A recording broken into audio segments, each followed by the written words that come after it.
September অক্টোবরের উইন্ডোতে ভারত খেলতে যাচ্ছে 5 বারের বিশ্ব চ্যাম্পিয়ন ব্রাজিলের বিপক্ষে। ভাবতে অবাকই লাগছে, ভারতের মতো একটা দেশ খেলার সুযোগ পাচ্ছে ভিনিসিয়াস রাফিনিয়াদের বিপক্ষে। তার থেকেও বড় কথা, ভারত ব্রাজিলের মতো দলের বিপক্ষে খেলার সাহস দেখিয়েছে।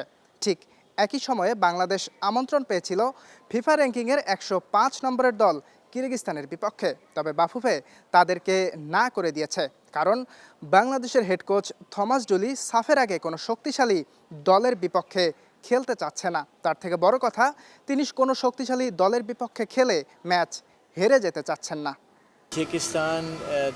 কিরগিজস্তান আমাদের একটি টুর্নামেন্টে আমন্ত্রণ জানিয়েছিল, কিন্তু সেটা খুব কঠিন। তারা 90 বা 100 র্যাঙ্কিংয়ের আশেপাশের দলগুলোর সঙ্গে খেলছে। ব্যক্তিগতভাবে আমার মনে হয় সাফের প্রস্তুতি এই মুহূর্তে খুব শক্তিশালী দলের সঙ্গে খেলে হেরে যাওয়াটা ভালো হবে না। যদিও শক্তিশালী দলগুলোর বিপক্ষে খেললে নিজেদের ভুলগুলো বের করা যায় এবং সেগুলো নিয়ে কাজ করা যায়। তবে এই মুহূর্তে আমাদের কনফিডেন্স দরকার।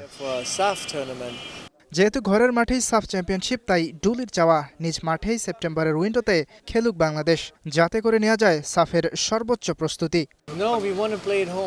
আমরা মোমেন্টামটা কাজে লাগাতে চাই। প্রথমবার ইউরোপের মাঠে গিয়ে জিতে এসেছি। দর্শক ও ফুটবলারদের মধ্যে উদ্দীপনা দেখেছি। এখন আমাদের পরবর্তী প্রস্তুতি সাফের জন্য, আর এর জন্য অস্ট্রেলিয়া ইউরোপে যাওয়ার দরকার নেই। ঘরের মাঠে খেললে টুর্নামেন্টের আগে থেকেই দর্শকদের মধ্যে উদ্দীপনা তৈরি করতে পারবো। সাফের আগে সেপ্টেম্বরের উইন্ডোতেই খেলার কথা আছে ফারহান আলী ওয়াহিদের। তার ব্যাপারে ডুলির স্পষ্ট জবাব, কারো বয়স দেখে নয়, কেবল পারফরমেন্স দেখেই দলে নেওয়া হবে। 23 বছরের অপেক্ষার অবসান ঘটাতে চায় বাংলাদেশ। 2003 সালের পর বাংলাদেশ আবারও জিততে চায় সাফ চ্যাম্পিয়নশিপ, আর সেই লক্ষ্য নিয়েই কাজ করে যাচ্ছে বাংলাদেশ ফুটবল ফেডারেশন, কাজ করে যাচ্ছেন হেড কোচ থমাস ডুলি এবং ফেডারেশনের এই পরিকল্পনাগুলো কতটা কাজে দেয় সেটাই এখন দেখার অপেক্ষা। ইয়াসির আরাফাত, সবুজ, স্টার প্লে, ঢাকা।